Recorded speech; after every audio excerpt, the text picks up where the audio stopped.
Tu te sens différente, n'est-ce pas? Comme si tu ne rentrais dans aucune case.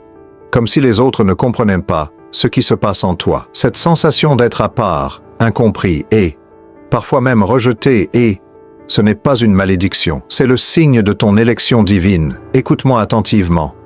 Dieu vient d'éloigner quelqu'un de ta vie. Peut-être que tu ne comprends pas encore pourquoi, peut-être que ça te fait mal, peut-être que tu te poses 1000 questions, mais je vais te dire quelque chose qui va changer ta perspective pour toujours. Dieu ne t'a pas abandonné, il t'a protégé, cette personne qui est partie, qui s'est éloignée, ou que tu as dû laisser partir, ce n'était pas une perte.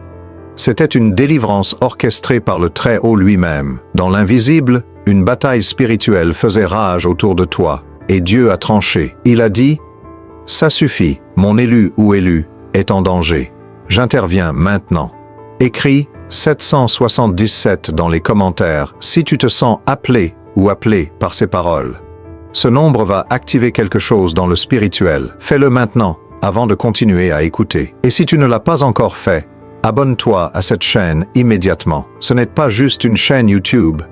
C'est ton refuge spirituel. C'est l'espace que Dieu a préparé pour toi, pour celles et ceux qui sont différents, qui cherchent plus que ce que le monde offre, qui sentent l'appel divin résonner dans leur cœur. Ici, tu es VUE. Tu es CONNUE. Tu es CHOISIE. Je sais ce que tu traverses. Cette solitude qui te pèse. Ces nuits où tu te demandes pourquoi tu te sens si isolé et ces moments où tu regardes autour de toi et tu te dis « Personne ne me comprend vraiment ». Mais laisse-moi te dire la vérité que l'ennemi ne veut pas que tu saches. Ta solitude actuelle n'est pas une punition, c'est une préparation. Quand Dieu veut élever quelqu'un, il commence toujours par l'isoler. Moïse dans le désert, Joseph en prison, David dans la bergerie, Jésus lui-même pendant 40 jours dans le désert. L'isolement spirituel n'est pas un signe que Dieu t'a oublié. C'est le signe qu'il est en train de te former pour quelque chose de grand. Et cette personne qu'il a éloignée de toi, elle représentait un danger pour ta destinée. Un obstacle entre toi et ce que Dieu a préparé pour toi. Peut-être qu'elle drainait ton énergie spirituelle. Peut-être qu'elle te maintenait dans un niveau inférieur à celui où tu dois être. Peut-être qu'elle t'empêchait d'entendre clairement la voix de Dieu. Tu te sens peut-être brisé en ce moment, confuse, bouleversé. Mais je te promets une chose, dans les prochaines minutes, tu vas comprendre le plan divin derrière cet éloignement. Tu vas voir avec les yeux de l'esprit ce que tes yeux naturels ne pouvaient pas percevoir. Reste avec moi jusqu'à la fin. Ce message va transformer ta compréhension de ce que tu vis. Tu n'es pas seul, Dieu est avec toi, maintenant plus que jamais. Et ce qui vient après cette saison va te laisser sans voix. Le signe de l'éloignement. Repense à cette personne, celle qui occupait une place importante dans ta vie, celle avec qui tu partageais tes journées, tes pensées, tes projets. Et puis, soudainement, quelque chose a changé. Peut-être qu'elle est partie sans vraiment d'explication. Peut-être que la distance s'est installée progressivement, comme un mur invisible qui se construisait entre vous. Ou peut-être que tu as ressenti cette impulsion divine, ce malaise inexplicable qui te poussait à prendre tes distances. Ce n'était pas naturel, tu le sais au fond de toi. Cette rupture, cet éloignement, cette séparation. Elle portait la signature du divin. Laisse-moi te révéler les signes que c'était Dieu qui agissait. Pas le hasard. Premier signe, tu as commencé à ressentir un malaise spirituel en présence de cette personne, une lourdeur, comme si ton esprit suffoquait. Tes prières devenaient plus difficiles. Ta connexion avec Dieu semblait brouillée. Ce n'était pas ton imagination. C'était ton discernement spirituel qui sonnait l'alarme. Deuxième signe, des coïncidences ont multiplié les obstacles entre vous, des plans annulés à répétition, des malentendus inexplicables, des situations qui forçaient de la distance. Ce que tu prenais pour de la malchance était en réalité l'intervention divine. Dieu fermait une porte que tu t'obstinais à garder ouverte. Troisième signe, d'autres personnes autour de toi, des croyants sincères, ont commencé à exprimer des réserves. Pas forcément de manière directe, mais tu sentais leur inquiétude. L'Esprit parle à travers la communauté des élus. Quand plusieurs voix s'élèvent avec la même préoccupation, ce n'est jamais un hasard. Quatrième signe, tu as fait des rêves troublants, des avertissements nocturnes, des images où cette personne apparaissait, sous un jour différent. Dieu parle souvent en songe, quand nous refusons d'écouter pendant le jour. Ces rêves n'étaient pas des cauchemars aléatoires, c'étaient des révélations. Cinquième signe, depuis son départ, malgré la douleur, Tu respires différemment. Il y a une paix étrange qui s'installe, une clarté mentale que tu n'avais plus. Ta vie de prière reprend vie. Tu entends à nouveau la voix de Dieu avec netteté. C'est la preuve ultime. Ton esprit se régénère loin de cette influence. Écoute-moi bien, élu ou élu de Dieu. Tu n'es pas abandonné ou abandonné. Tu es protégé ou protégé. Quand un père voit son enfant s'approcher du feu, il ne reste pas les bras croisés. Il intervient. Il éloigne l'enfant du danger, même si l'enfant ne comprend pas, même si l'enfant pleure et proteste. C'est exactement ce que ton Père Céleste vient de faire pour toi. Cette personne représentait un feu spirituel, peut-être pas de manière évidente, peut-être même qu'elle semblait bonne en surface, mais dans le monde invisible, dans les lieux célestes où se jouent les vraies batailles, Dieu a vu le danger. Il a vu comment cette connexion compromettait ton appel, ton élévation, ta destinée prophétique, et parce qu'il t'aime d'un amour jaloux, parce que tu es précieuse à ses yeux, parce qu'il a des plans pour toi, que cette relation aurait saboté. Il est intervenu avec puissance. Pourquoi Dieu éloigne? Maintenant, je vais te révéler quelque chose de puissant. Il y a 3 raisons spirituelles pour lesquelles Dieu éloigne quelqu'un de la vie d'un ou d'une élue ou élu. 3 raisons que l'ennemi ne veut surtout pas que tu comprennes. Première raison. Cette personne volait ton onction. Oui, tu as bien entendu. Il existe des personnes qui, consciemment ou inconsciemment, drainent l'onction divine qui repose sur toi. Chaque fois que tu étais avec elle, tu te sentais vidé et spirituellement. Après vos conversations, tu n'avais plus envie de prier. Après vos rencontres, ta foi semblait plus faible. Ce n'était pas une fatigue normale, c'était un transfert spirituel négatif. Cette personne absorbait la lumière que Dieu avait placée en toi. Elle se nourrissait de ton énergie spirituelle sans même t'apporter la paix en retour. Dieu a vu cela. Il a dit: « Mon élu ou élue est en train de se vider pour quelqu'un qui ne mérite pas ce trésor. J'arrête cela maintenant. » Deuxième raison. Cette personne t'empêchait d'entendre la voix de Dieu clairement. Dieu veut te parler. Il a des instructions précises pour ta vie, des révélations, des directions, des secrets du royaume qu'il veut te confier. Mais cette personne créait du bruit spirituel autour de toi. Ses opinions, ses jugements, ses doutes, ses peurs, tout cela brouillait la fréquence divine. Tu essayais de chercher Dieu, mais sa voix résonnait plus fort. Tu voulais suivre le plan divin, mais ses conseils te tiraient dans une autre direction. Dieu ne peut pas accomplir son œuvre en toi quand quelqu'un d'autre occupe la place qui lui revient. Il a donc créé le silence nécessaire. Il t'a mis à part pour que tu puisses l'entendre sans interférence. Troisième raison, cette personne était liée à ton ancienne version, pas à ta destinée future. Voici une vérité que beaucoup ignorent. Tout le monde ne peut pas t'accompagner dans ton élévation. Certaines personnes ont été présentes pour une saison, pour une étape, pour un chapitre de ta vie. Mais Dieu te fait entrer dans un nouveau niveau spirituel. Et cette personne n'avait pas l'onction pour ce niveau. Elle te connaissait tel que tu étais. Mais Dieu te transforme en ce que tu dois devenir. Et cette transformation exige que tu te sépares de ceux qui te maintiennent dans ton ancienne identité. Cette personne te rappelait constamment tes échecs passés, tes limites, tes faiblesses. Elle ne pouvait pas voir la version prophétique de toi que Dieu est en train de créer. Dieu te prépare pour des connexions divines. Des personnes qui vont reconnaître ton appel, des relations qui vont propulser ta destinée, pas la freiner, mais pour que ces nouvelles portes s'ouvrent, les anciennes deviennent se fermer. Tape, je comprends, dans les commentaires, si tu ressens cette vérité résonner dans ton esprit. Cette personne bloquait ton élévation spirituelle.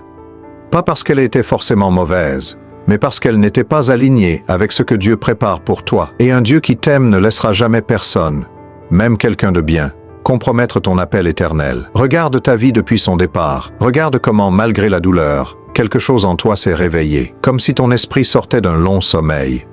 C'est le signe que Dieu avait raison. C'est la confirmation que cet éloignement était nécessaire pour ta survie spirituelle. Les signes que tu as ignorés, sois honnête avec toi-même pendant un instant. Ton âme savait, bien avant que cette personne ne parte, bien avant que Dieu n'intervienne de manière visible, ton esprit t'envoyait des signaux d'alarme. Mais tu les as ignorés. Tu as étouffé cette voix intérieure. Tu as rationalisé ce que ton discernement criait. Repense au drapeau rouge spirituel que tu as choisi de ne pas voir. Tu te souviens de cet inconfort inexplicable, ces moments où vous étiez ensemble et quelque chose en toi se contractait. Ce n'était pas de l'anxiété ordinaire. C'était ton esprit qui détectait un danger que tes yeux ne voyaient pas. Ton âme savait qu'il y avait un décalage, une dissonance spirituelle. Mais tu t'es dit, « Je suis trop sensible. j'exagère. Je dois arrêter de tout spiritualiser. Non, tu ne spiritualisais pas trop, tu discernais correctement, et tu as choisi d'ignorer ton propre discernement. Tu te souviens comment ta vie de prière a changé? Avant cette personne, tu avais une intimité avec Dieu. Tu priais avec facilité, tu sentais sa présence. Puis elle est entrée dans ta vie, et progressivement, subtilement, la prière est devenue plus difficile. Tu trouvais moins de temps, tu avais moins d'envie. Tes moments avec Dieu étaient constamment interrompus, soit physiquement par cette personne, soit mentalement par des pensées liées à elle. Ton âme criait, quelque chose tue ma connexion divine, mais tu as dit, c'est normal, je suis juste occupé, ça va revenir. Sauf que ça ne revenait pas, parce que cette relation créait un voile entre toi et le trône de grâce. Tu te souviens de ce sentiment de compromis constant? Cette personne te poussait, directement ou indirectement, à compromettre tes valeurs spirituelles. Peut-être des petites choses au début, manquer une réunion de prière, regarder du contenu qui n'édifiait pas ton esprit, fréquenter des lieux où la présence de Dieu était absente, adopter un langage qui ne reflétait plus ta nature d'élu ou d'élu. À chaque compromis, tu sentais une gêne intérieure, une petite voix qui murmurait « Ce n'est pas toi, ce n'est pas là que tu dois être ». Mais tu l'as fait quand même, parce que tu ne voulais pas perdre cette personne, parce que tu avais peur de la solitude, parce que tu préférais son approbation à l'approbation divine. Tu te souviens comment les gens spirituels autour de toi réagissaient? Tes frères et sœurs en Christ, ceux qui sont vraiment connectés à Dieu. Ils ne se sentaient pas à l'aise avec cette personne. Ils ne disaient peut-être rien directement, mais tu voyais dans leurs yeux. Tu sentais leur réserve. Quand tu parlais d'elle, ils changeaient de sujet. Quand elle était là, l'atmosphère spirituelle changeait. L'Esprit parlait à travers eux. Mais tu as accusé leur discernement de jugement. Tu as dit, « Ils ne la connaissent pas comme moi. Ils ne comprennent pas. » Alors qu'en réalité, c'est toi qui refusais de voir ce qu'ils voyaient clairement dans l'Esprit. Tu te souviens de tes rêves? Combien de fois Dieu t'a parlé en songe? Combien d'avertissements nocturnes as-tu reçus? Des images troublantes, des scénarios où cette personne te trahissait, te blessait, ou t'entraînait loin de ta destinée. Tu te réveillais avec un malaise profond, mais le matin, tu te disais, ce n'était qu'un cauchemar, ça ne veut rien dire, ça voulait tout dire. Dieu utilisait le seul moment où ton mental cessait de résister, le sommeil. Il te montrait la vérité que tu refusais d'accepter éveillée. Ton âme savait, ton esprit discernait. Ta conscience témoignait, mais ton attachement émotionnel était plus fort que ta sagesse spirituelle. Jusqu'à ce que Dieu dise, « Ça suffit, je vais faire ce que tu refuses de faire. » La solitude sacrée et maintenant, tu te retrouves seul. Cette solitude que tu redoutais tant, ce silence qui t'entoure. Ces journées où ton téléphone ne vibre plus comme avant, ces soirées où tu te retrouves face à toi-même, face à Dieu, sans distraction, sans échappatoire. Laisse-moi te révéler quelque chose qui va transformer ta perception de ce moment. Ta solitude actuelle n'est pas une punition, c'est une préparation. C'est le déclic que tu dois saisir maintenant. Ce que tu vis n'est pas un abandon divin. C'est une mise à part intentionnelle. Dieu ne t'a pas laissé seul par cruauté. Il t'a isolé par amour, par nécessité prophétique, par jalousie divine. Regarde les Écritures, chaque géant de la foi a traversé une saison de solitude sacrée avant sa manifestation publique. Moïse a passé 40 ans dans le désert avant de délivrer un peuple. Joseph a connu la prison avant le palais. Élie a été nourri par les corbeaux dans l'isolement avant d'affronter les prophètes de Baal. Paul est allé en Arabie pendant 3 ans avant de secouer le monde connu. Et Jésus lui-même, avant de commencer son ministère public, avant les miracles, avant les foules, il a passé 40 jours seul dans le désert. Le Fils de Dieu, qui aurait pu commencer immédiatement, a d'abord dû passer par la solitude. Pourquoi?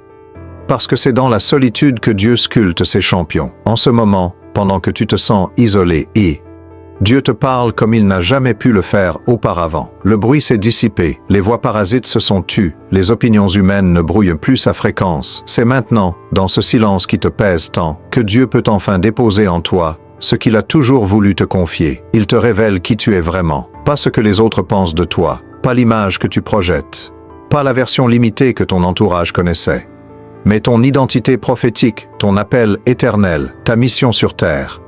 Dans cette solitude sacrée, Dieu purifie ta vision. Il enlève les lunettes déformées que les relations toxiques avaient placées sur tes yeux.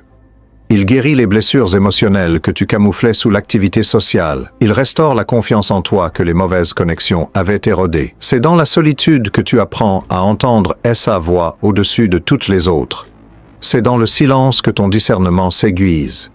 C'est dans l'isolement que ta dépendance à Dieu devient totale, absolue, inébranlable. Dieu ne te prépare pas pour une vie ordinaire. Si c'était le cas, il t'aurait laissé dans le confort de tes anciennes relations. Mais il te prépare pour quelque chose d'extraordinaire, pour un niveau d'onction que peu atteindront, pour une autorité spirituelle qui nécessite une fondation solide, pour une influence qui exige une intégrité inattaquable. Et cette préparation ne peut se faire dans le bruit. Elle ne peut se faire entourée de personnes qui ne comprennent pas ton appel. Elle doit se faire dans la solitude sacrée. Écris « Me voici Seigneur » dans les commentaires si tu acceptes cette saison, si tu arrêtes de résister, si tu embrasses ce que Dieu fait en toi en ce moment même. Cette solitude est ton jardin secret avec Dieu. C'est ton école prophétique. C'est ton temps de forge divine. Chaque jour que tu passes dans cette saison n'est pas un jour perdu. C'est un jour d'investissement éternel. Tu n'es pas seul.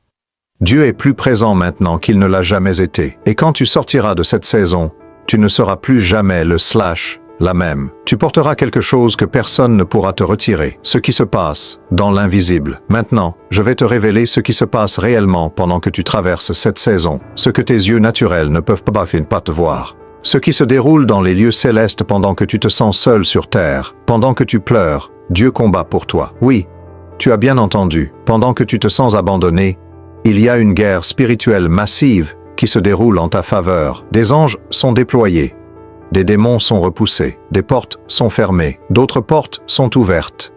Des chaînes ancestrales sont brisées, des malédictions générationnelles sont annulées. Dans le monde invisible, tu n'es pas seul, tu es entouré. La Bible dit « L'ange de l'Éternel campe autour de ceux qui le craignent et il les arrache au danger. » Pendant que tu dors, des batailles sont gagnées en ton nom, pendant que tu pries faiblement parce que tu te sens vidé, et le Saint-Esprit intercède pour toi avec des gémissements inexprimables. Cette personne que Dieu a éloignée, elle n'était pas seule, elle était connectée à des forces spirituelles qui voulaient détruire ta destinée.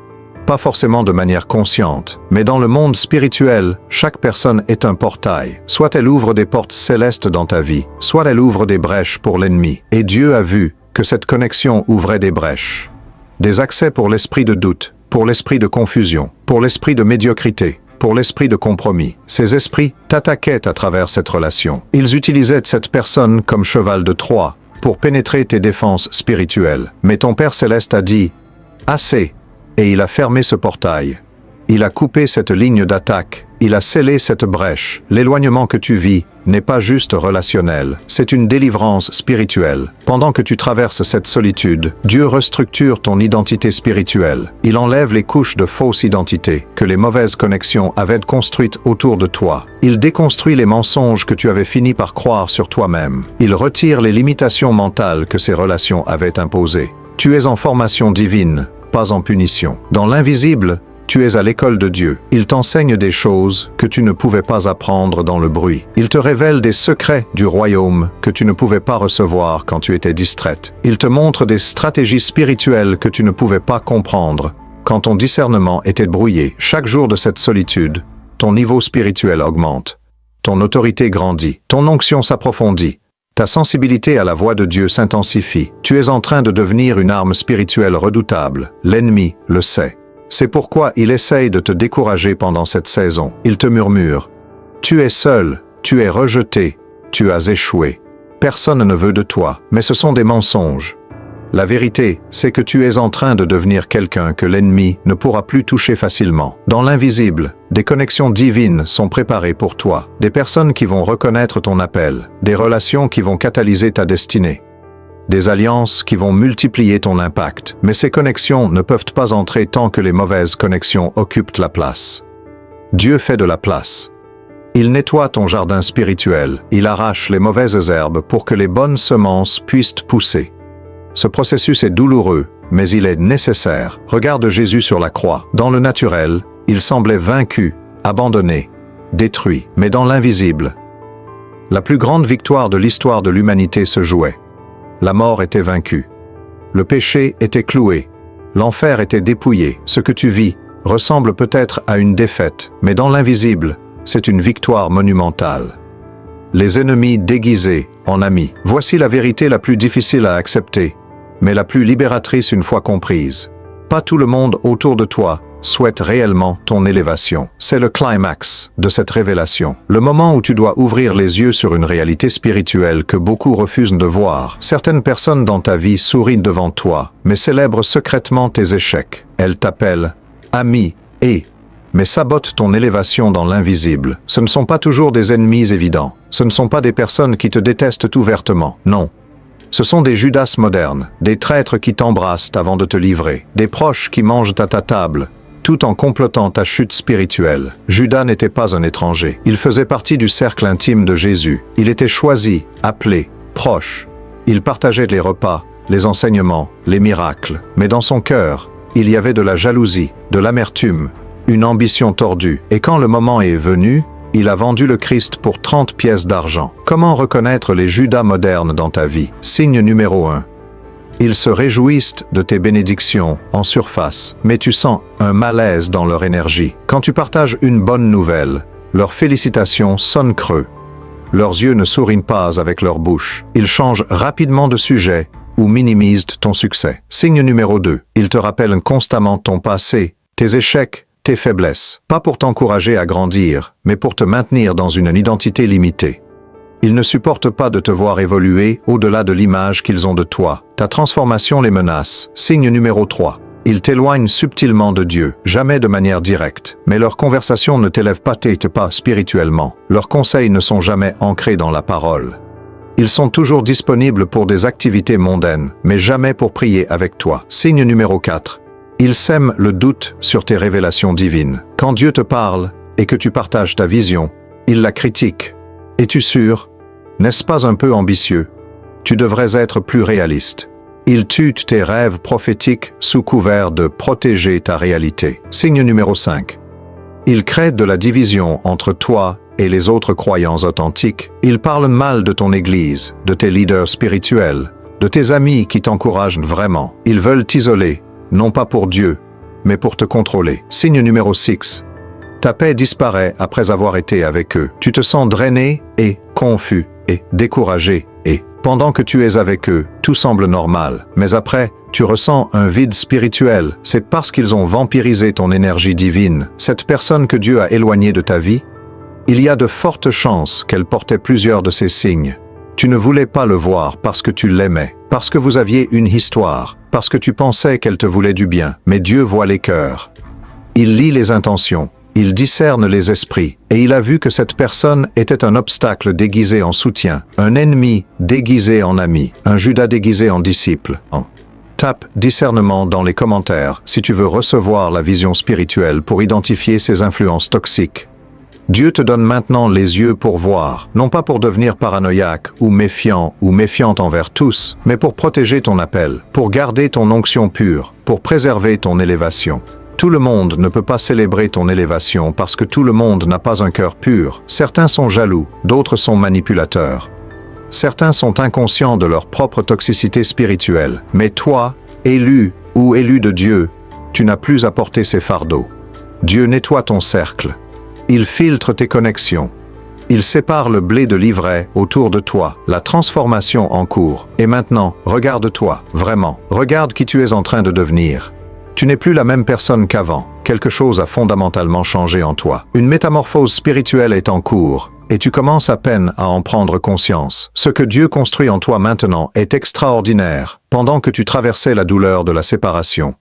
Pendant que tu pleurais cette perte, pendant que tu questionnais les décisions divines, Dieu travaillait. Ses mains de potier façonnaient une nouvelle version de toi, plus forte, plus sage, plus ancrée, plus connectée au ciel. Tu pries différemment maintenant. Avant, tu priais par habitude, par obligation, parfois mécaniquement. Maintenant, ta prière vient d'un lieu profond. Elle est authentique, désespérée dans le bon sens, passionnée. Tu as appris à crier à Dieu, pas juste à lui parler poliment. Tu as découvert l'intimité avec lui, pas juste la religiosité. Tu discernes différemment maintenant. Ton radar spirituel s'est affiné. Tu détectes les esprits plus rapidement. Tu sens les énergies dans une pièce. Tu reconnais les intentions cachées derrière les sourires. Tu n'es plus naïve spirituellement, Dieu t'a donné des yeux d'aigle, tu choisis différemment maintenant. Tes priorités ont changé. Ce qui te passionnait avant te semble maintenant superficiel. Tu ne cours plus après l'approbation humaine. Tu ne sacrifies plus ta paix pour appartenir à un groupe. Tu ne compromets plus tes valeurs pour maintenir des relations toxiques. Tu as appris que la solitude avec Dieu vaut mieux que la compagnie sans lui. Ton niveau spirituel s'élève pendant la séparation. C'est une loi spirituelle que peu comprennent. L'élévation nécessite l'éloignement. Tu ne peux pas monter spirituellement si tu restes attaché ou attaché à des poids qui te tirent vers le bas, vers le bas. Dieu a coupé les cordes. Et maintenant, tu t'élèves. Tu lis la parole de Dieu avec une profondeur nouvelle. Les versets que tu lisais avant machinalement explosent maintenant de révélation. C'est comme si Dieu ouvrait ton intelligence spirituelle. Les mystères du royaume te sont dévoilés. Tu comprends des choses que même des chrétiens de longue date ne saisissent pas. Ta foi est plus robuste maintenant. Avant, elle était théorique, basée sur ce qu'on t'avait enseigné. Maintenant, elle est expérimentale, fondée sur ce que tu as vécu. Tu as vu Dieu intervenir. Tu l'as entendu te parler. Tu as senti sa présence dans ta solitude. Cette fois-là, personne ne peut te l'enlever. Ton caractère est forgé maintenant. L'épreuve de la séparation a brûlé les impuretés. La patience que tu ne possédais pas, tu l'as développée. L'humilité que tu affichais en surface est maintenant ancrée en profondeur. La dépendance à Dieu que tu confessais est devenue ta réalité quotidienne. Tu portes maintenant une autorité spirituelle que tu n'avais pas avant. Quand tu parles, tes paroles ont du poids. Quand tu pries, les choses bougent dans l'invisible. Quand tu décrètes, le ciel écoute. Cette autorité ne vient pas de toi. Elle vient du processus que Dieu t'a fait traverser. Elle est le fruit de ta solitude sacrée, de tes larmes dans la prière, de ta fidélité dans le désert. Dieu est en train de faire de toi un ou une générale ou générale spirituel ou spirituelle. Un ou une intercesseur ou intercesseuse puissant ou puissante. Un ou une porteur ou porteuse de révélation. Un ou une briseur ou briseuse de chaînes. Un ou une libérateur ou libératrice pour d'autres qui sont encore emprisonnés dans des relations toxiques. Regarde le chemin parcouru. Tu n'es plus cette personne fragile qui avait peur de la solitude. Tu es devenu quelqu'un qui sait se tenir debout seul avec Dieu. Tu n'es plus cette personne qui cherchait sa valeur dans le regard des autres. Tu connais maintenant ton identité en Christ. La transformation n'est pas terminée. Dieu continue son œuvre, mais tu peux déjà voir les fruits. Dans ta manière de penser, dans ta manière de réagir, dans ta manière de vivre ta foi, tu es une nouvelle création. L'ancienne version de toi est morte avec cette séparation, et celle qui émerge maintenant est redoutable. Ce qui t'attend après l'épreuve. Et maintenant, laisse-moi te parler de ce qui t'attend, de l'autre côté de cette épreuve, de l'autre côté de cette solitude sacrée, de l'autre côté de cette transformation douloureuse mais nécessaire. Dieu a une promesse pour toi, élu ou élu. Après Job a tout perdu, Dieu lui a rendu le double de ce qu'il avait. Après que Joseph soit sorti de la prison, il est devenu gouverneur d'Égypte. Après que David ait fui dans le désert, il est monté sur le trône. Après que Jésus soit passé par la croix, il a reçu toute autorité dans le ciel et sur la terre.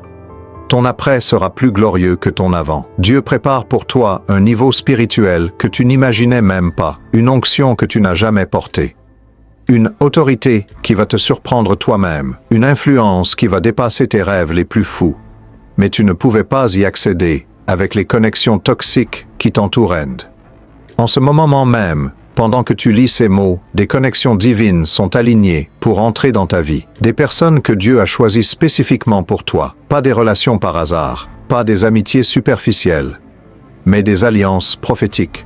Ces personnes vont reconnaître ton appel au premier regard. Elles vont discerner l'onction sur ta vie sans que tu aies besoin de t'expliquer. Elles vont propulser ta destinée, pas la freiner. Elles vont prier avec toi, pas te distraire de Dieu. Elles vont célébrer ton élévation avec un cœur pur, sans jalousie, sans arrière-pensée. Dieu te prépare des mentors spirituels qui vont accélérer ta croissance. Des partenaires de vision qui vont co-créer avec toi ce que Dieu a mis dans ton cœur.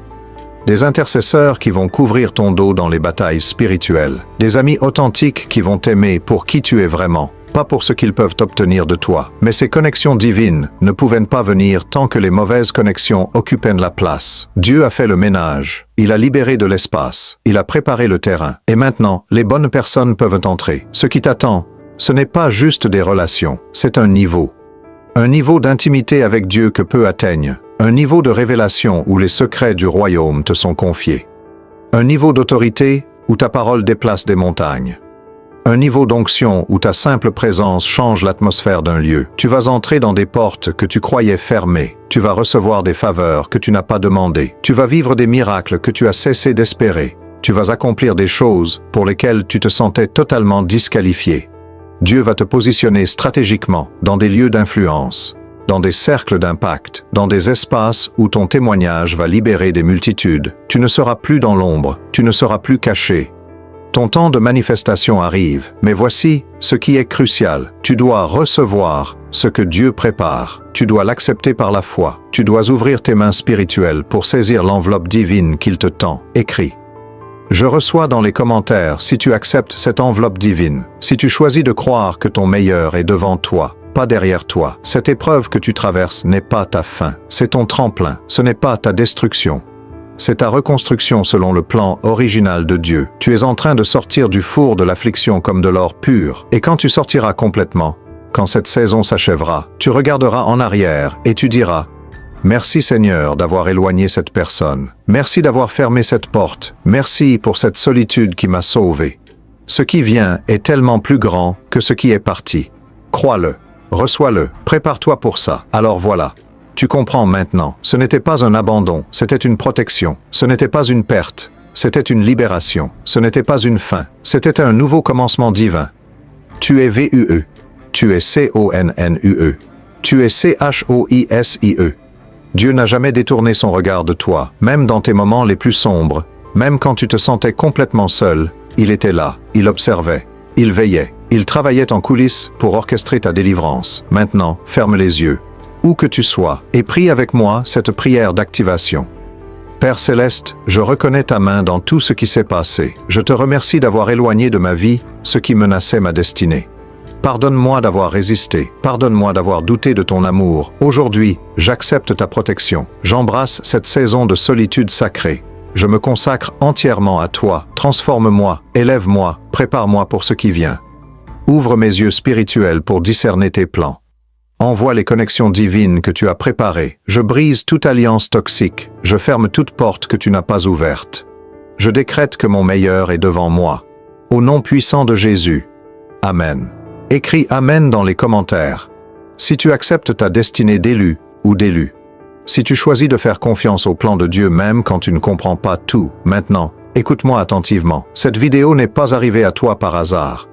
Mais il y a quelqu'un dans ta vie, quelqu'un que tu connais, qui traverse exactement la même chose en ce moment. Quelqu'un qui se sent abandonné, seul, incompris. Quelqu'un qui a besoin d'entendre ce message. Partage cette vidéo à cette personne. Maintenant, c'est un acte d'obéissance spirituelle. Et si tu ne l'as pas encore fait, abonne-toi à cette chaîne et active la cloche de notification. Ce n'est pas une simple chaîne YouTube, c'est ta communauté spirituelle, c'est ton refuge, c'est l'espace où les élus se rassemblent, se fortifient, et grandissent ensemble. Tu fais partie de la famille des appelés. Avant de partir, je veux que tu ancres cette vérité dans ton esprit. Ta solitude actuelle est l'antichambre de ta grandeur divine. Ce que tu vis maintenant n'est pas ta destination finale. C'est le passage obligé vers quelque chose de monumental. Chaque jour dans cette saison te rapproche de ta manifestation. Chaque larme que tu verses arrose les graines de ton futur. Chaque prière que tu élèves construit ton palais spirituel. Tiens bon, élu ou élu. Reste fidèle, continue d'avancer. Dieu n'a pas fini avec toi. En fait, il commence à peine. Tu es aimé et tu es protégé. Tu es destiné et à la grandeur. À très bientôt dans la prochaine vidéo. Que Dieu te garde et t'élève.